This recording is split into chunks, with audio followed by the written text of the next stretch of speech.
अब विषय को यहाँ पे थोड़ा सा घुमाते हैं और बात करते हैं कुछ बिग मार्केट वॉइसेस में। इस कड़ी में हमारे साथ आज गौतम त्रिवेदी साहब जुड़े हैं बात करने के लिए, को फाउंडर एंड मैनेजिंग पार्टनर नीपिन कैपिटल के।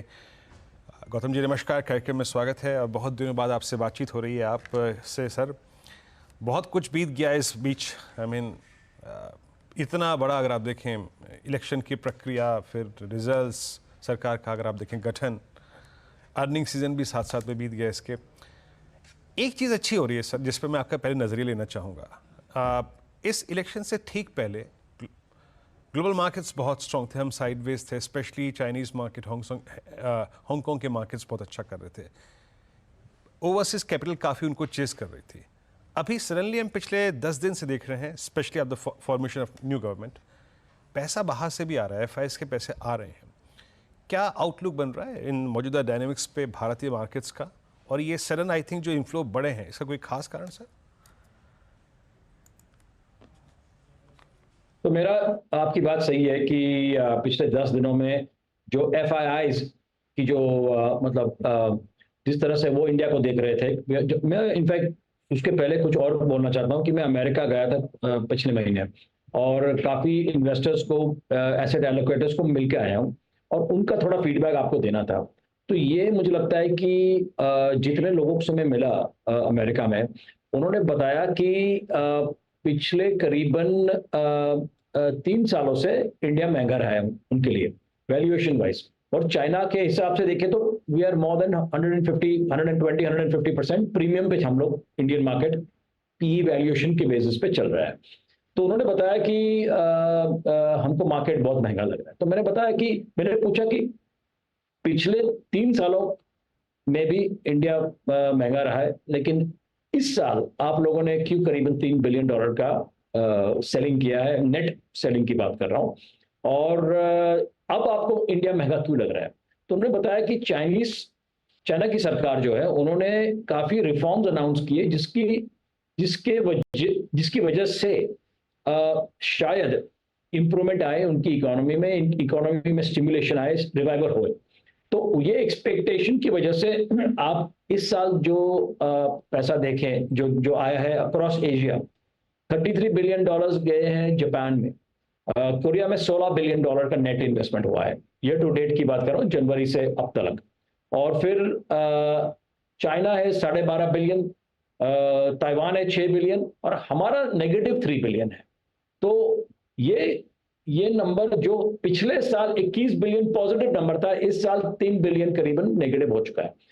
ये आपकी बात सही है कि पिछले 10 दिनों में एफआईआईज का सुझाव इंडिया के लिए इंप्रूव हुआ है, और जो उनको, और ये एक सवाल जो मेरे को लगातार पूछा गया कि मोदी जी आएंगे कि नहीं तीसरे टर्म के लिए।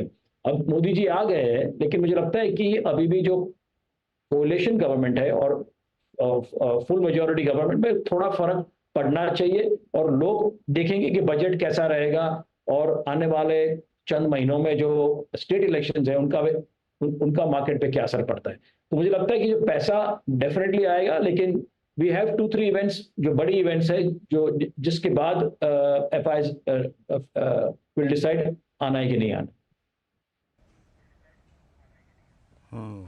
ठीक है सर। इनफैक्ट मैं जिस प्रश्न का उत्तर चाह रहा था आपने बखूबी दे भी दिया, और एग्जैक्टली अगर आप देखें एफपीआई का पर्सपेक्टिव इंडिया को लेकर क्या है। अच्छा गौतम सर, अब एग्जैक्टली 2-3 चीज़ें जो गुजरी, जैसे सरकार का गठन, और आई थिंक जो की मिनिस्ट्रीज थी सरकार के, मतलब बीजेपी के पास ही रही, इसी थीम पर हमने काफ़ी पैसा कमाया है। पीएसयूज़ को देख लीजिए, रेलवेज़ को देख लीजिए, आप डिफेंस कंपनियों को देख लीजिए, और आज तो डिफेंस सारे स्टॉक्स ऑल टाइम हाई पे ट्रेड कर रहे हैं। ओएमसीज को देखिए, जो प्राइसिंग पॉलिसी रही है सरकार की, आपका व्यू क्या कह रहा है सर? क्या ये थीम अभी भी चलेगी, और या फिर इसके वनस्पत कोई और थीम भी आपको इस वक्त अच्छी लग रही है चेज करने लायक? मुझे लगता है कि आपकी बात सही है कि पीएसयूज पिछले करीबन 2 या 2.5 सालों में काफी चल पड़े, और इसकी एक बड़ी वजह है, जो आप बैंक्स को देखिए फॉर एग्जांपल, जो बैंक्स में जिस तरह से पिछली सरकार में, यूपीए की बात कर रहा हूं, जहां पे banks were, I would say uncomfortable कि जिस प्रमोटर ने फ्रॉड किया हो या उनके पीछे जाने के लिए उतना कंफर्ट नहीं था, उतनी तेजी नहीं थी जो ये सरकार आने के बाद हो रही है। तो ये मुझे लगता है पीएसयू बैंक्स के लिए सबसे बड़ी खबर है कि अब वो फ्रॉड और जो जो प्रमोटर्स मतलब जो पैसा लूट रहे थे उन पे पाबंदी आ गई है। ना तो सरकार सपोर्ट कर रही है और अब बैंक्स भी तेजी से उनके पीछे जा रही है। So that is number one, that's a big positive. दूसरा आप जो देखिए जो सरकार का करीबन एक्सपेंडिचर जो है, हम पिछले 3 सालों से देखते आ रहे हैं कि प्राइवेट सेक्टर कैपेक्स कुछ खास बढ़ नहीं रहा है। इंडिया के जो 5 या 6 बड़े बड़े इंडस्ट्रियल ग्रुप्स है, अडानी है, अंबानी है और टाटास है, बिरलास है, उनके अलावा जेएसडब्ल्यू ग्रुप है, उनके अलावा 5 6 या 7 8 ग्रुप के अलावा बड़ा कैपेक्स नहीं हो रहा है। और मुझे लगता है कि अभी भी पूरे जो हिंदुस्तान में जो कैपेक्स है तो अभी आज की तारीख में फिर भी भारतीय सरकार ही कर रही है।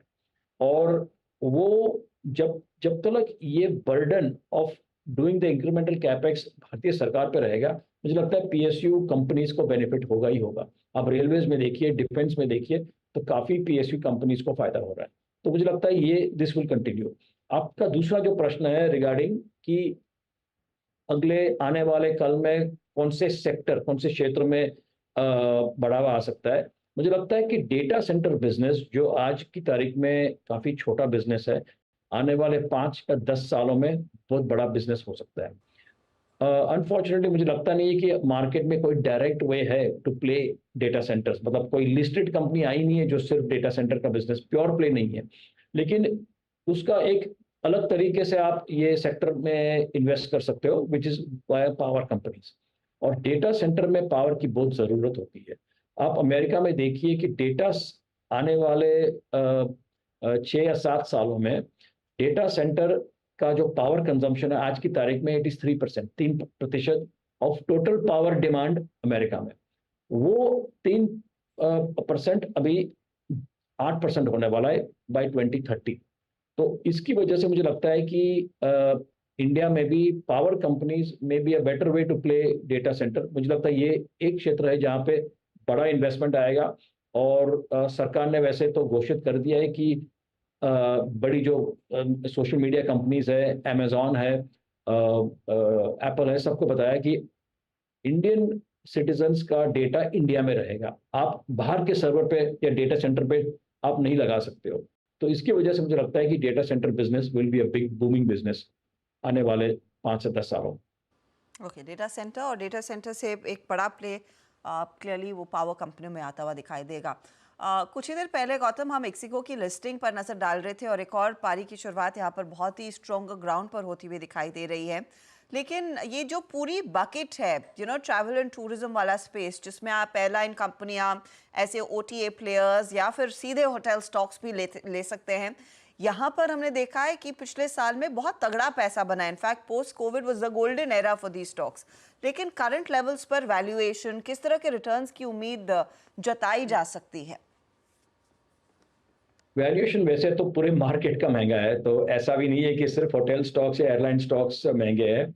लेकिन सवाल ये पैदा होता है कि जहाँ पे आपको ग्रोथ दिख रहा है आने वाले 4 5 10 सालों में, मुझे लगता है ट्रैवल एंड टूरिज्म, मुझे अभी भी लगता है कि we have not even gone to 10% जो पोटेंशियल है।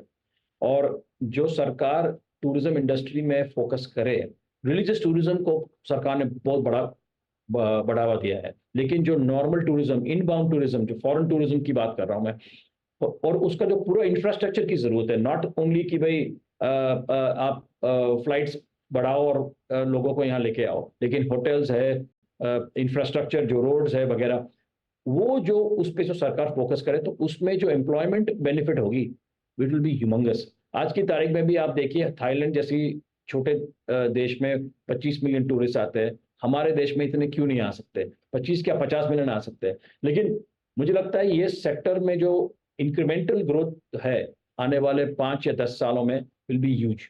लेकिन it all depends on government policies. और होपफुली वो और भी स्ट्रीमलाइन होंगी और इस सेक्टर को फेवर करेंगी। अच्छा, एक स्पेस जहां पर आज हम सुबह से ही काफ़ी तेज़ी देख रहे हैं वो है ऑटो कंपनियां। ऑफ कोर्स M&M के इन्वेस्टर डे में कई सारी चीज़ें हाईलाइट हुई हैं। दूसरी तरफ एक और बड़ा इंटरेस्टिंग इवेंट होगा जब Hyundai भारत में आएगा, लिस्ट होने की तैयारी उनकी हो चुकी है, IPO दाखिल कर दिया है। यहाँ पर आपकी अप्रोच क्या रहेगी? फोर व्हीलर स्पेस क्या और भी अट्रैक्टिव हो चला है at this point in time? Demand definitely बढ़ रही है।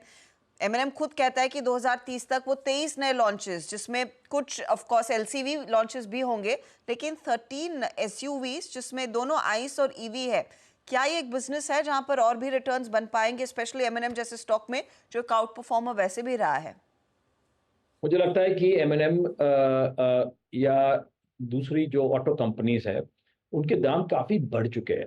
मुझे मुझे लगता है कि जो इकोनॉमी में थोड़ा जो स्लो डाउन आ चुका है, आप रिटेल में भी देखिए तो आप रिटेल कंपनीज को भी पूछे तो वो लोग को भी लग रहा है कि पिछले करीबन 6 महीने से थोड़ा स्लो डाउन आ चुका है इन रिटेल सेल्स। एंड जो रिटेल में इम्पैक्ट आएगा तो डेफिनेटली ऑटो सेल्स में भी आएगा। मैं पैसेंजर की बात कर रहा हूँ, पैसेंजर कार्स। टू व्हीलर्स का मार्केट थोड़ा अलग है बिकॉज उसमें रूरल इंडिया, जो गांवों में जो जो जो किसान है वो भी टू व्हीलर्स खरीदते हैं। तो ये passenger vehicle is still more urban, और वो अर्बन एरिया में मुझे लगता है अभी भी थोड़ा स्लो डाउन है।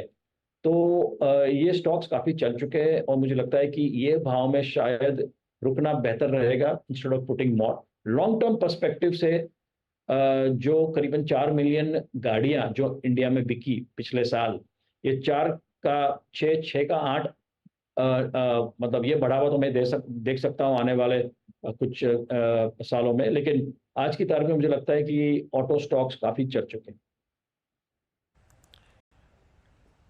ओके गौतम जी, बहुत बहुत शुक्रिया, आप इस कार्यक्रम में शामिल हुए, आपने अपना Thank एक you. पर्सपेक्टिव रखा है यहाँ पर सभी सेक्टर से। बहुत बहुत शुक्रिया सर इस कार्यक्रम में शामिल होने के लिए। अब चलते हैं